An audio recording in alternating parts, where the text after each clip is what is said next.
En enero de 2023, los gobiernos de Chile y Colombia presentaron ante la Corte Interamericana de Derechos Humanos una solicitud de opinión consultiva preguntando cómo responder a la emergencia climática con un enfoque de derechos humanos.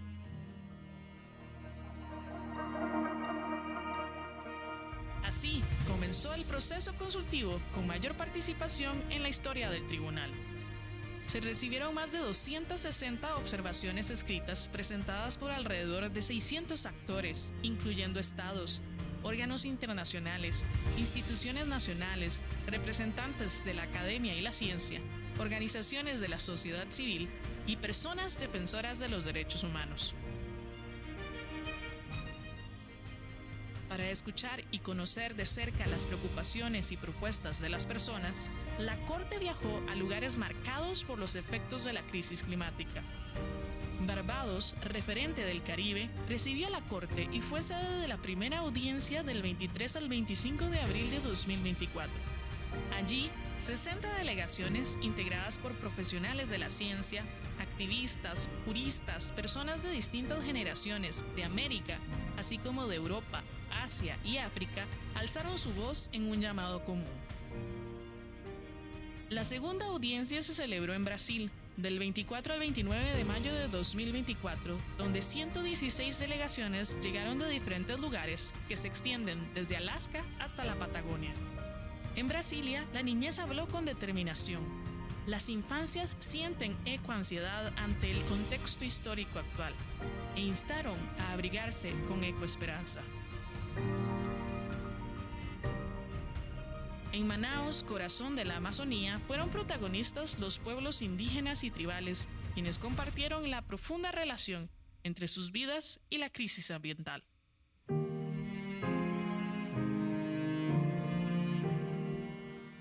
Después de un largo proceso, la Corte Interamericana de Derechos Humanos presenta la Opinión Consultiva 32 de 2025, dirigida a establecer el alcance de las obligaciones de los estados para proteger los derechos humanos en el contexto de la emergencia climática.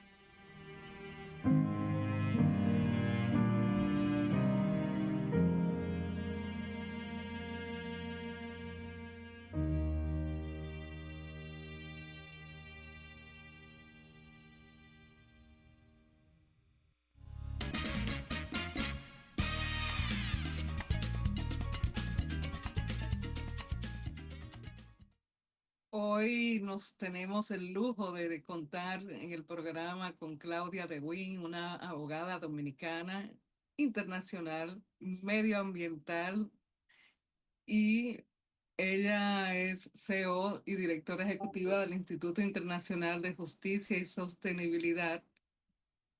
Claudia ha sido testigo de una lectura de opinión consultiva 32 en la Corte Interamericana sobre los Derechos Humanos en el área de medio ambiente, y la verdad es que este es un documento trascendental que aborda las obligaciones de los estados frente a la emergencia climática. Vamos a ver esta experiencia que ha tenido Claudia, porque tenemos que exaltar no solamente el orgullo que tenemos de tener una dominicana en esos lares representándonos y haciendo un camino importante para nuestro mundo. También queremos saber qué ha hecho, o sea, cuál ha sido su experiencia eh, en ese evento, ¿no? La lectura de la opinión consultiva 32 de la Corte Interamericana sobre los Derechos Humanos Ambientales. Bienvenida. ¿Cómo estás, Claudia? Muchas gracias, Ana Mirta. Un placer estar aquí contigo hoy. La verdad es que para mí, para mí es un lujo, un orgullo, me siento más que feliz. Yo creo que se me debe notar el brillito. Gracias, gracias, gracias por hacer lo que haces. Me No, hace muchísimas sentir gracias a como ti. que el mundo no está perdido, me da esperanza, me da el entendimiento de que hay un mañana de que hay gente laborando porque un mundo más justo en esos, en los derechos medioambientales y esas situaciones que estamos. Cuéntame de tu experiencia. Bueno, muchas gracias, Ana Mirta. Yo creo que lo primero es que decir que fue un privilegio participar en el proceso consultivo, primero en la corte, en las audiencias y luego la semana pasada en la sede de la corte, escuchando la notificación y la lectura de la opinión. Yo creo que lo primero es que fue reveladora la experiencia. Mi participación fue en representación de la OICN, la Unión Internacional para la Conservación de la Naturaleza, que es un organismo internacional que se aboca precisamente a esos temas y es una autoridad internacional en el estatus de los ecosistemas y los recursos naturales del planeta. Es una verdadera unión porque la forman estados, comunidades, organizaciones no gubernamentales, pueblos indígenas y también abogados. Como yo, a mí me tocó representarlos junto con la profesora Cristina Boyd y presentar la posición de ese organismo ante la Corte. Entonces la semana pasada ya fue, vamos a decir que la respuesta de la Corte a esas preguntas que recibió de Colombia y Chile sobre qué es lo que tienen que hacer los estados con relación al cambio climático y a esta emergencia que, como bien tú mencionaste, estamos viviendo todos. Y esa fue, de hecho, la primera conclusión de la Corte. Es una verdadera emergencia. La evidencia no da lugar a la indiferencia. Y bueno, por ahí sigue explayándose sobre qué es lo que tenemos que hacer y cuáles son las distintas responsabilidades. Y esto es una contribución desde el derecho. O sea que no es lo único que hay que hacer ante la magnitud y la gravedad, ¿no? De la situación. ¿Y cuáles consideras tú que son los puntos más destacados de esta opinión consultiva en relación a la emergencia climática? Mira, son muchos los puntos y yo creo que lo primero que debo decir es que la Corte hizo una labor monumental. Lo primero es un reconocimiento de la ciencia, pero también de los saberes tradicionales, que es algo que yo sé que tú valoras y aprecias mucho. Y de la ciencia, porque mucho del debate a nivel internacional es, bueno, ¿cuánto es el presupuesto climático que tenemos y cuál es la temperatura máxima mala que tenemos que llegar?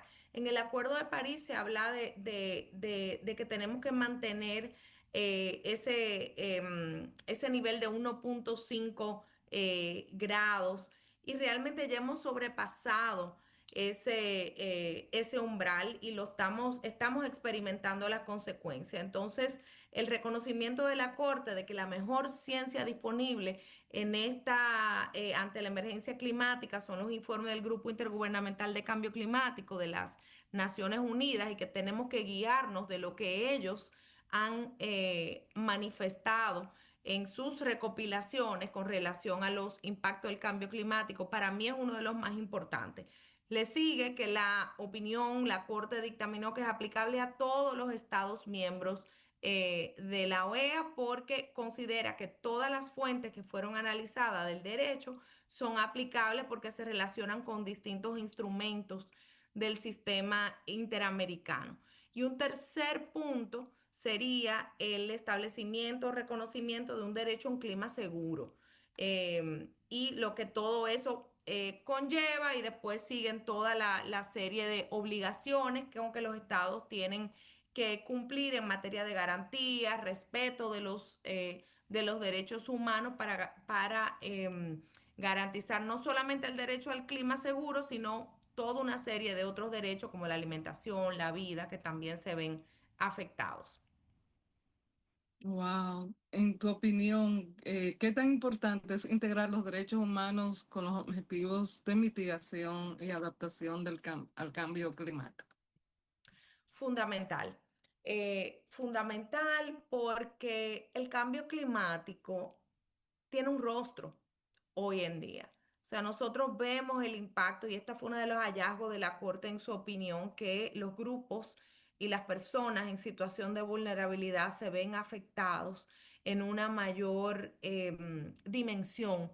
Y entonces, en ese sentido, poder incluir en la mitigación y en la adaptación el enfoque de derechos humanos es clave y sobre todo todas las medidas nacionales de cambio climático deben tener componentes de reducción de vulnerabilidad y de resiliencia, que lo que quiere decir es eso, es cómo lidiamos con esos impactos, con esos eventos extremos más frecuentes y más intensos, con esas sequías o con esas olas de lluvia que estamos viendo o con la cantidad de especies que tenemos en peligro de extinción por la degradación ambiental y los impactos, y cómo eso afecta obviamente a las personas.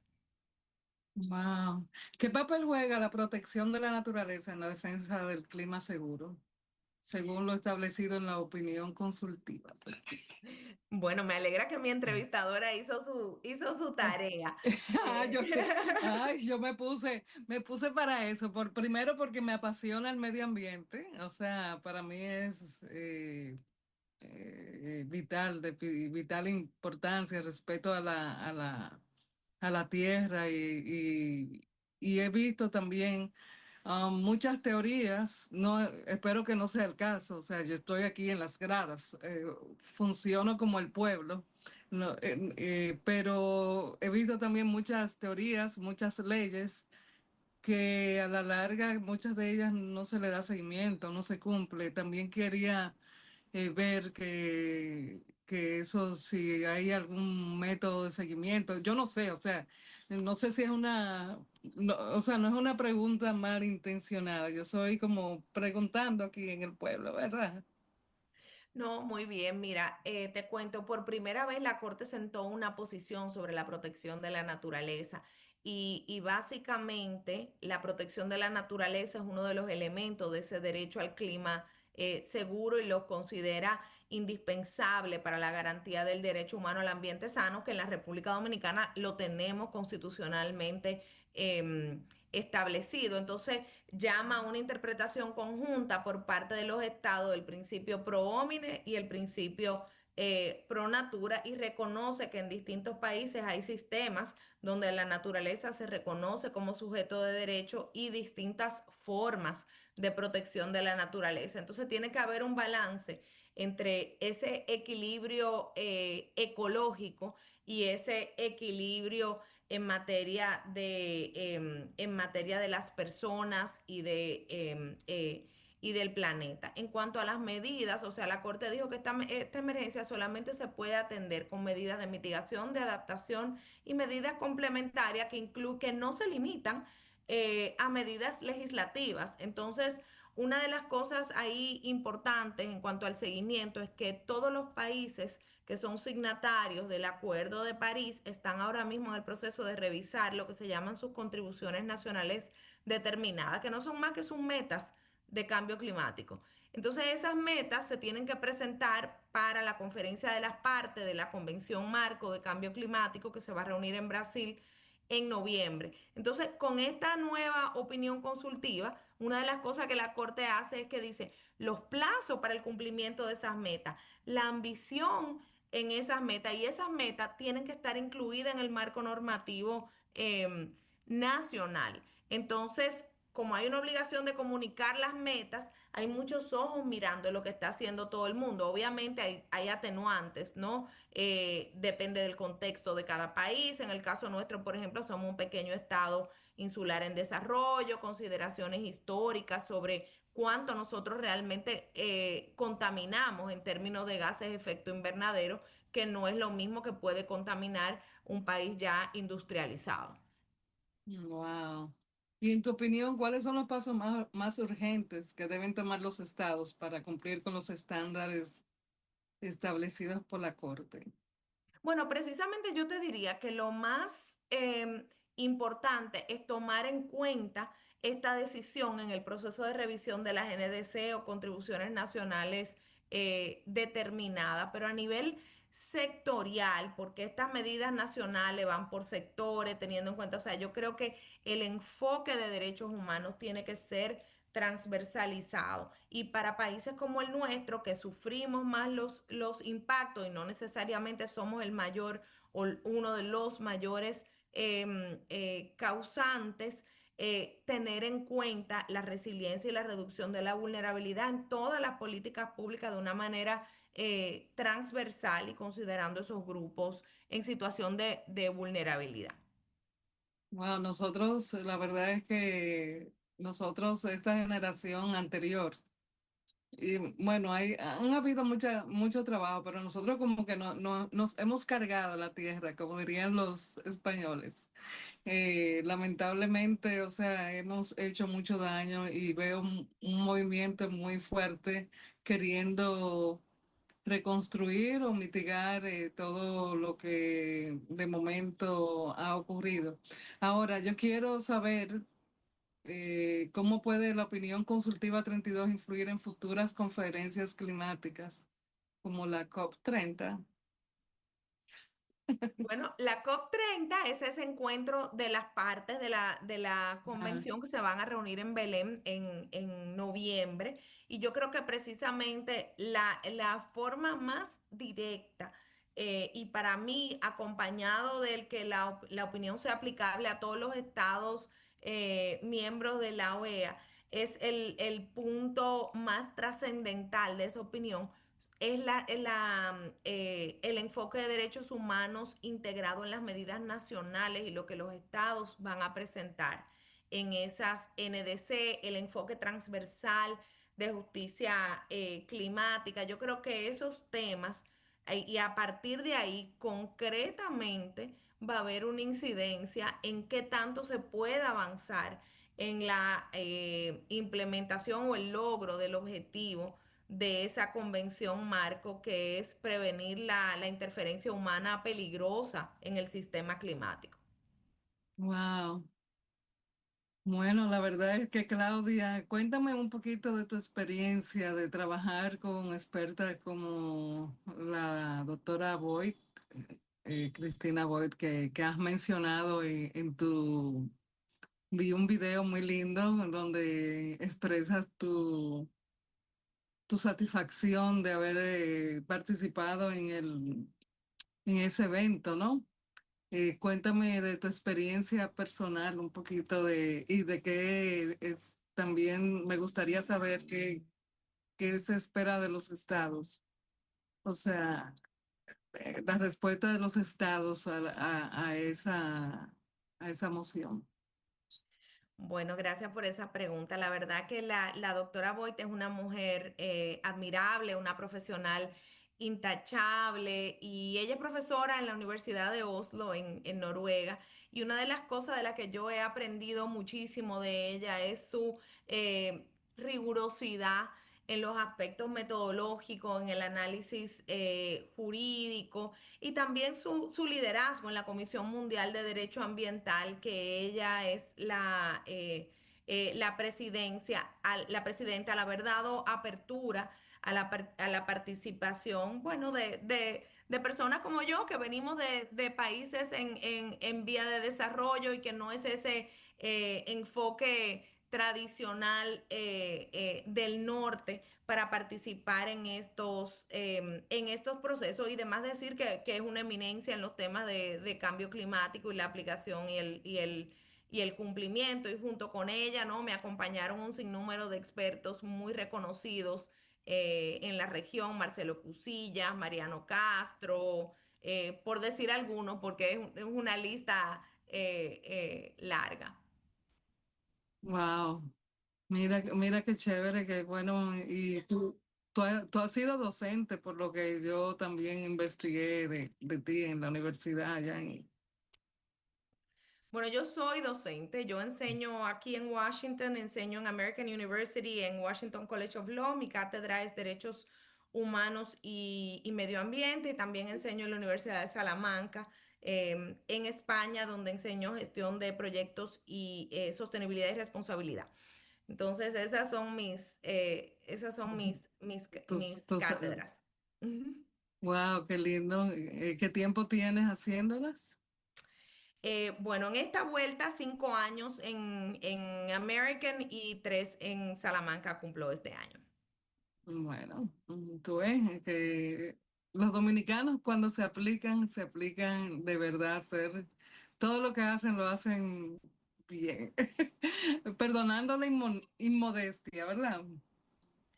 No, nosotros tenemos muchas figuras relevantes en la diáspora y muchos estudiantes estrella que han tenido logros importantes graduándose de universidades como Harvard y otras de gran prestigio. Qué bueno, y atendiendo a ese prestigio con el que te has formado, porque vienes también de UNIBE, de Harvard, de otras universidades y no paras de estudiar. Quisiera saber cuál es tu visión para el futuro de los derechos humanos y el cambio climático. Bueno, gracias por esa pregunta. Yo creo que el futuro va a depender no solamente de una pregunta que no te contesté, que es qué van a hacer los estados, qué se espera de los estados. Los estados tienen que internalizar esto y digerirlo, pero el futuro de los derechos humanos y el cambio climático va a depender de cada uno de nosotros, porque aunque suene tal vez un poquito cliché, mucho de lo que estamos viendo hoy en día, de los avances en materia de derechos humanos, cambio climático y en la vinculación entre el derecho al ambiente, el derecho al clima y los derechos humanos, viene de la presión de la sociedad, de la gente que como tú y como yo sufre los impactos y reclama y expresa sus preocupaciones de alguna manera u otra y aquellos que tienen en sus manos tomar las decisiones para que entreguemos este planeta tal. Ojalá, por lo menos en igualdad de condiciones que los recibimos, lo toman en cuenta. Entonces yo creo que un aporte desde el derecho, pero todos tenemos que ir poniendo nuestro granito de arena, las empresas, los académicos, los comunicadores como tú. Bueno, y vamos a pedir reforestar, seguir trabajando en la reforestación, especialmente cuando vemos que se nos están secando ciertas áreas que son invadidas por desaprensivos, para que mantengamos ese verdor que nos caracteriza.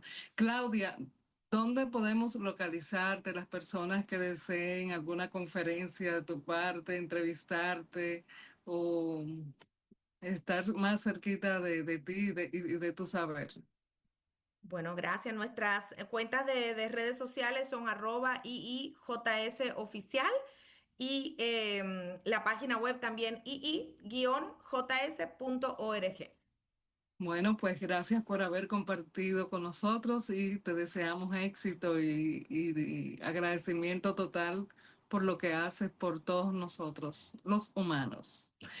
Bendiciones. Muchas gracias, Ana Mirta. Bueno, señor director, vámonos a pausa.